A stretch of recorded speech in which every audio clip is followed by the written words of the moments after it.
Joining us now is Peter Bedard.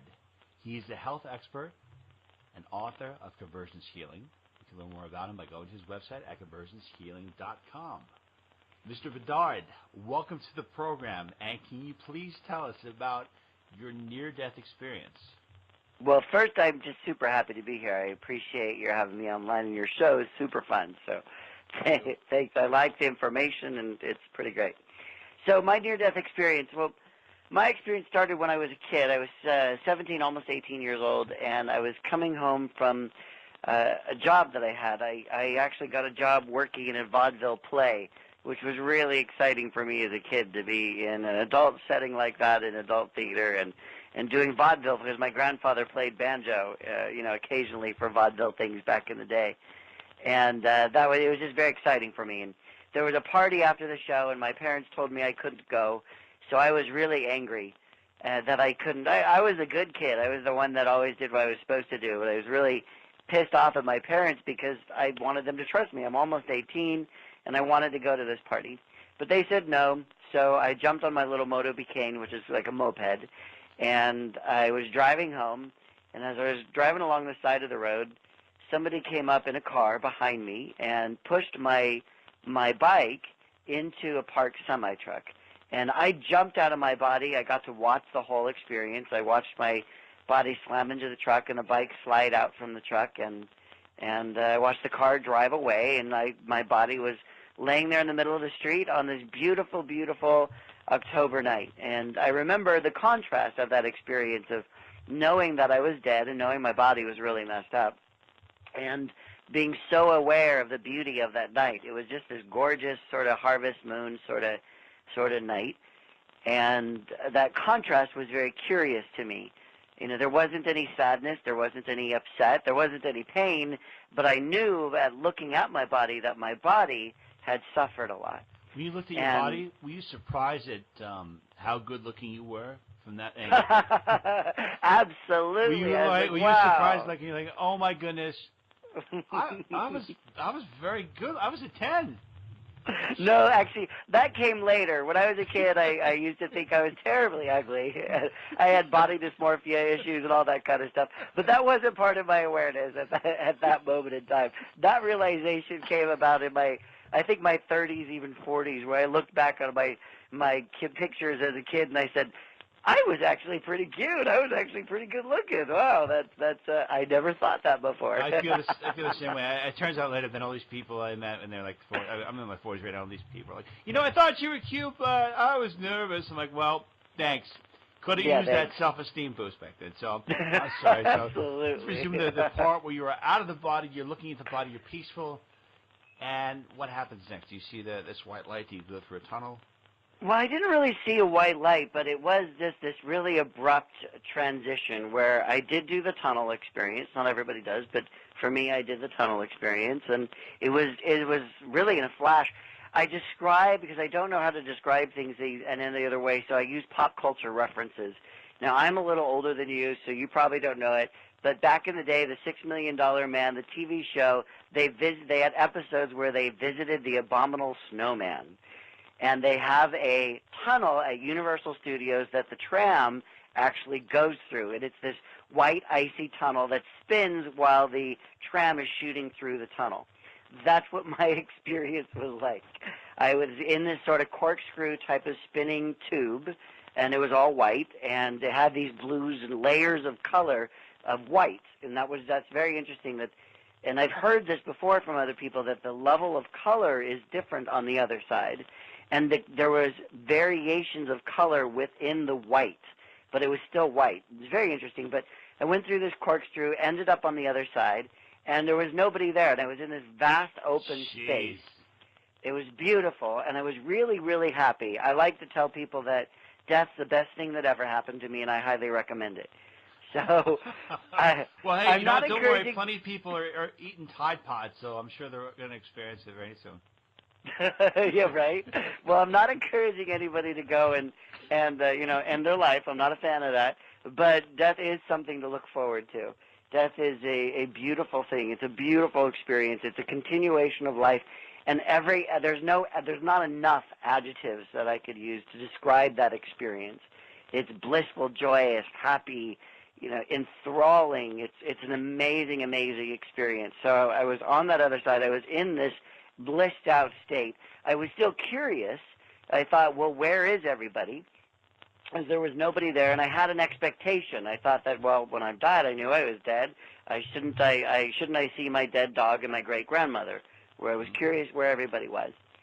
And finally, someone showed up, and it was a male, but in a figure that I had no idea about. He sort of glowed like Obi-Wan Kenobi, like he was this sort of transparent holograph. Okay. But he was Asian, which I'm not Asian, and I thought that was very curious. He looked like my idea of Fu Manchu, and he had or Lao Tzu. He had this Fu Manchu beard, and he was wearing a suit that for some reason I thought was like from British China, Hong Kong back in 1890. So he was wearing this suit, and he showed up, and my heart ripped open when I saw this person. I was very conscious of that experience and thinking to myself, who is this, and why am I so in love with him? I have no idea who this person is, but yet my heart felt like it was just ripping out of my chest in this painful, blissful, expansive love kind of way. And he turns to me and he says, what are you doing here? And I said, well, I obviously died. And he says, you're not supposed to be here. And this taught me something, that I do believe in free will, and I do believe humans have that experience of free will. And because of that, I also believe in mistakes, that we can make mistakes, and that this accident was a mistake. It wasn't something that was necessarily supposed to happen. It was unplanned for, and they weren't ready for me. And then were they saying, hey, sorry, we're running behind, we got to get the maid and make sure we get the bed maids. Yeah, we didn't get everything cleaned up. Oh, I'm so sorry. So was this what you would call God? Did you get the sense that this is God? Yeah, there was a godly energy to this being. I don't know why he happened to look like, maybe that was the only way my brain could understand. I don't know if this was a spirit guide. I have no idea. There was definitely a godliness to this figure, this entity. And maybe that was way my brain could comprehend something as massive as God. I don't know. But there was this definitely pure energy, pure godliness, pure love with this person that was on the other side. And when he told me I wasn't supposed to be there and I had to go back, I got really, really angry because I felt that I was being rejected. I felt that I was being kicked out of heaven. And I didn't understand that this was a mistake and this wasn't my time and I have more things to do. I was just pissed because I knew my body was destroyed. I knew I didn't want to go back to that body. And I really liked being on the other side. It was, the best high, the best fix, the best joy you could ever imagine being in. So I was pissed, and I told him, and get your beat button ready. Okay, I told God that to fuck off, and that I wasn't going to leave. My hero, right there. And then the next moment, I was back on the other side. Jesus. And I was really angry, and I was watching my body on the ground. I watched the paramedics come. I scared the crap out of one of the paramedics because for a brief moment I jumped back into my body, and they were seeing if I had a heartbeat.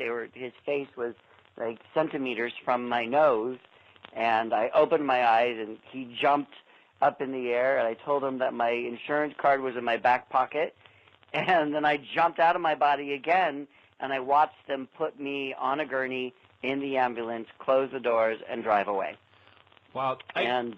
That's amazing. Yeah. It's one of the things you just brought up. You said, okay, that we have free will, and this is, you can make mistakes. But it's like, well, was it your free will to stick around, or why was your free will denied? I have no idea. Maybe I made a higher agreement that I had more to do, or maybe they just didn't have room for me at the inn. I have no idea. I have no idea.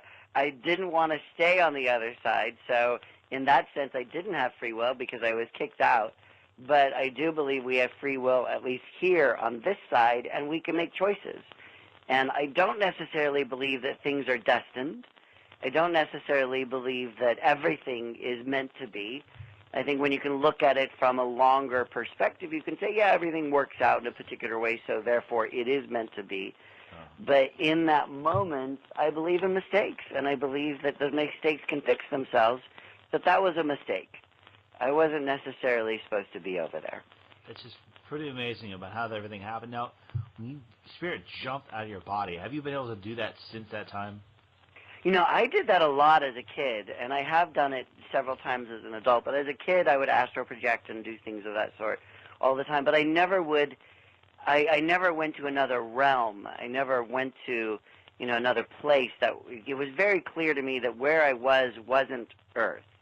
When I was on the other side, it was, like I said, I was extremely curious, and there was so much to see. There was so much. The air was alive. The colors were alive. They weren't just colors. They were, in a way, everything had a beingness to it. And there was this depth on the other side that was just remarkable. So that experience, after I came back, it's very common for people who have near-death experiences below the age of, say, 22, 23, 18, in that range, any below that age, there's a longing to go back that happens. And I spent many, many years sort of trying to get myself back there. I wasn't suicidal necessarily, but there were many times where I came close to dying after that initial experience. And I really think it was my subconscious wanting to go back to that place of bliss. It was, my subconscious creating this opportunity where I could go back if I so decided to actually exit and cross back over.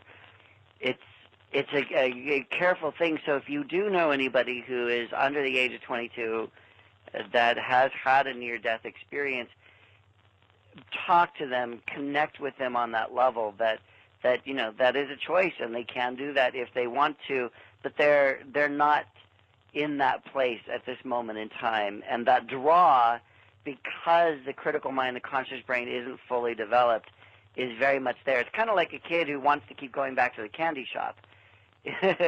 There's that almost addictive nature where I found myself being constantly drawn back into this otherworldly thing, and it was very difficult for me to even be present in my body whenever I worked for. I don't understand that. I don't understand this whole idea that we have in this life experience, like, you're a spirit having this, physical body experience. Well, why, if death is so wonderful and everything is so great, why, do this in the first place? Why bother? Yeah, exactly. This is my thoughts. I think that, if you want to enjoy something, some people will take drugs. Like, I took this drug, it lasted a few hours, it wore off, I was fine. Some people will take some acid. I saw colors for a few hours. Then it came back to my body. It was fine. This is like, let's go to Earth. But you're in here, X number of years, and it could be crazy. It seems like it's a one big bad trip. Can't we just shorten this a little bit? Can't we just, do a virtual reality from heaven where we experience this for 10 minutes? And all right, that's good. Got it. Well, my guess is that actually on the other side, this life, even though if it's a long life for us, it is probably only 10 minutes for the soul. So I know it feels like a longer thing, but my guess, I certainly don't know absolutes, but my guess is that from that perspective of the other side, this really is only about 10 minutes. And, life is what we make it, and I think that's very true. I had to discover that you can make heaven on earth or you can make hell on earth. And our thinking, our attitude creates everything. When you came across and you were engaging with God, the person you believed to be God, did you ever get the sense that could actually be you, your higher self? Or no, I didn't. I didn't at all. But as I grew and as I understood more metaphysical practices and stuff of that sort, as I discovered who Lao Tzu was, and the teachings of Lao Tzu or Zen, or any of that kind of stuff, I think this person might have been sort of a bodhisattva for me, a spirit guide, a representation from God that was coming down and, has been with me. There was such a familiarity with this being. There was such a closeness that it makes me think of intertwined souls or soulmates or something of that sort. There was a deep significance for me personally to be connected with this energy. Right. And